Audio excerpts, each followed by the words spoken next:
Current affairs के इस section में आप सभी का स्वागत है। दिल्ली में नई सरकार का गठन हो चुका है। 21 सितंबर 2024 शनिवार को दिल्ली में आतिशी नई मुख्यमंत्री के रूप में शपथ ले ली है।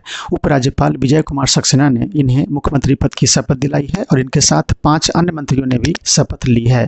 इस तरीके से दिल्ली की तीसरी महिला मुख्यमंत्री बन गई हैं। साथ ही ये दिल्ली के 8वें मुख्यमंत्री हैं और स्वतंत्र भारत की ये 17वीं महिला मुख्यमंत्री बन गई हैं। तो दिल्ली की जब मुख्यमंत्री महिला बनी है तो ये काफ़ी चर्चा का विषय बना हुआ है और आपके एग्जामिनेशन में आगे चल करके यहाँ से जुड़े प्रश्न पूछे जा सकते हैं। डायरेक्ट ना पूछ करके अब इनडायरेक्ट रूप से इनसे जुड़े हुए तथ्यों से क्वेश्चन पूछा जाता है। यानी कहने का मतलब है कि करंट में तो दिल्ली के मुख्यमंत्री बन गई हैं आतिशी, लेकिन ये क्वेश्चन तो आसान हो गया, आप सब लोग जान गए। तो थोड़ा सा गंभीर स्टूडेंट की पहचान के लिए आयोग क्या करेगा, यहाँ से जुड़े हुए तथ्यों से क्वेश्चन पूछा जा सकता है। जैसे पूछ देगा कि दिल्ली के पहले मुख्यमंत्री कौन थे, या पूछ देगा कि दिल्ली की जब तीसरी महिला मुख्यमंत्री बनी हैं तो दिल्ली की पहली महिला मुख्यमंत्री कौन थी। इसी तरीके से पूरे देश में आज़ादी के बाद 17वीं महिला मुख्यमंत्री बनी हैं तो पूछा जा सकता है कि स्वतंत्र भारत की पहली महिला मुख्यमंत्री किस राज्य में बनी थी और कौन बनी थी। तो ये भी क्वेश्चन एग्जाम में पूछा जा सकता है। तो चलिए बात करते हैं दिल्ली के मुख्यमंत्रियों की सूची को हम लोग देखेंगे आज।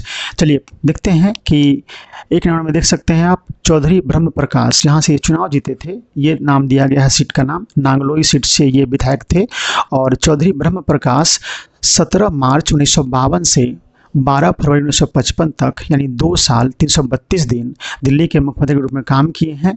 और ये इस तरीके से दिल्ली के पहले मुख्यमंत्री चौधरी ब्रह्म प्रकाश हैं।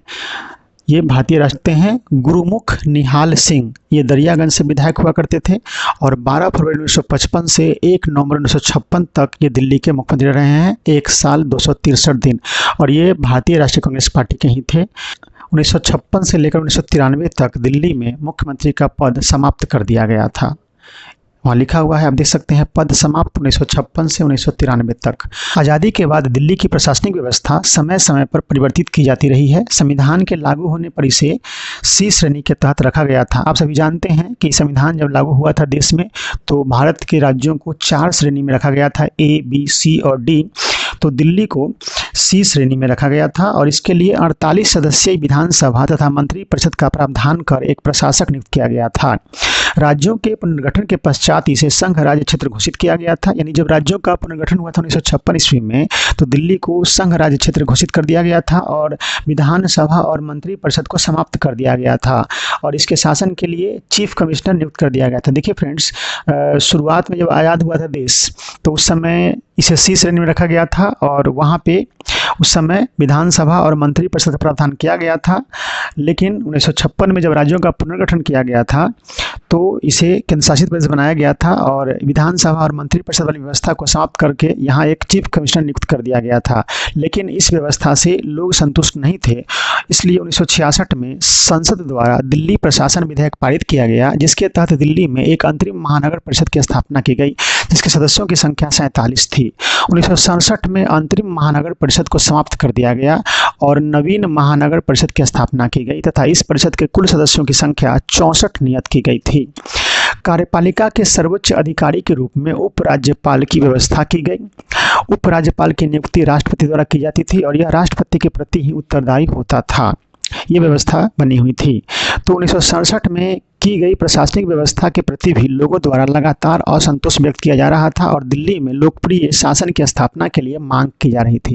यानी कि 1967 में भी जो व्यवस्था की गई थी उससे भी लोग संतुष्ट नहीं थे। लोग चाह रहे थे कि जनता के द्वारा चुनी गई सरकार यहाँ पे गठित हो और इसलिए 1987 में न्यायमूर्ति RS सरकारिया की अध्यक्षता में दिल्ली प्रशासन पुनर्गठन समिति गठित की गई। फिर इसके बाद बालकृष्णन समिति गठित की गई जिसने अपनी रिपोर्ट 1989 में प्रस्तुत किया और इसी रिपोर्ट के आधार पर 69वां संविधान संशोधन विधेयक 1991 पारित करके संविधान में 239 क और 239 क जोड़ा गया तथा इसके तहत संघ राज्य क्षेत्र दिल्ली के लिए विशेष प्रावधान किया गया और इसी प्रावधान के तहत संघ राज्य क्षेत्र दिल्ली की वर्तमान प्रशासनिक व्यवस्था का संचालन होता है। और इस तरीके से 1993 में एक बार फिर से मुख्यमंत्री पद की व्यवस्था की गई। तो इस तरीके से आपने देखा कि 1956 में विधानसभा और मंत्रिपरिषद वाली व्यवस्था समाप्त कर दी गई थी जिससे लोग संतुष्ट नहीं थे और बालकृष्णन समिति के सिफारिश पर संविधान में 69वां जहाँ संविधान संशोधन किया गया 1991 में, और उसी के द्वारा एक बार फिर से दिल्ली में विधानसभा और मंत्रिपरिषद का प्रावधान किया गया।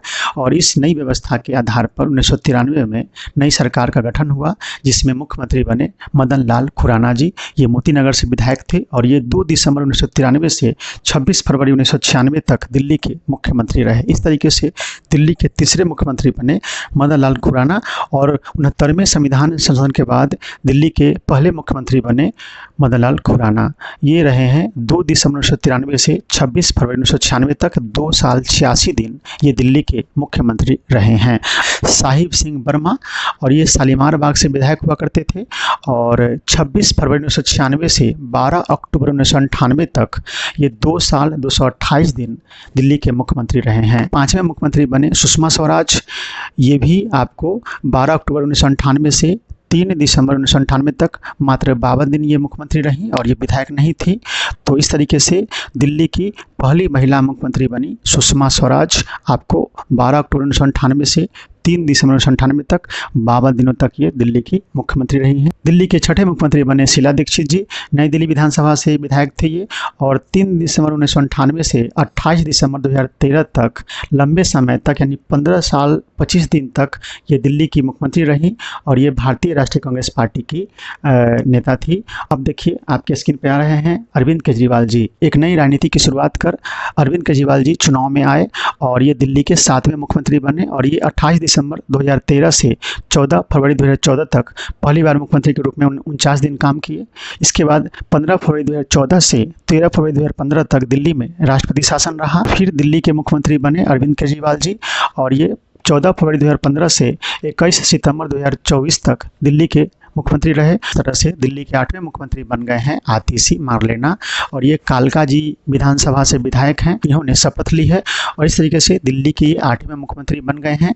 और दिल्ली की तीसरी महिला मुख्यमंत्री, आपने देखा कि इनके पहले सुषमा स्वराज जी मुख्यमंत्री रही है दिल्ली की, और उसके बाद शीला दीक्षित बनी है मुख्यमंत्री, और इस तरीके से आतिशी जी दिल्ली की तीसरी महिला मुख्यमंत्री बन गई हैं, और ये दिल्ली के 8वें मुख्यमंत्री हैं। अब हम अगले वीडियो में बात करेंगे इसी से संबंधित अन्य महत्वपूर्ण तथ्य जो आपकी परीक्षा में पूछे जाएंगे। तो चलिए मिलते हैं अगले वीडियो में। बहुत बहुत धन्यवाद। अगर आपको अच्छा लगा हो तो इस वीडियो को लाइक कर दीजिए, और चैनल को सब्सक्राइब कर दीजिए जिन लोगों ने अभी तक नहीं किया सब्सक्राइब, और इसे हो सके तो शेयर कर दीजिए। बहुत बहुत धन्यवाद। मिलते हैं नेक्स्ट वीडियो में। ध्यान रखिएगा कि आतिशी दिल्ली की तीसरी महिला मुख्यमंत्री, दिल्ली के 8वें मुख्यमंत्री, और स्वतंत्र भारत की 17वीं महिला मुख्यमंत्री बन गई हैं, और अब तक दिल्ली में 8 मुख्यमंत्री बन चुके हैं जिनका हमने जिक्र किया अभी। और इस तरीके से मिलते हैं अगले वीडियो में। बहुत बहुत धन्यवाद।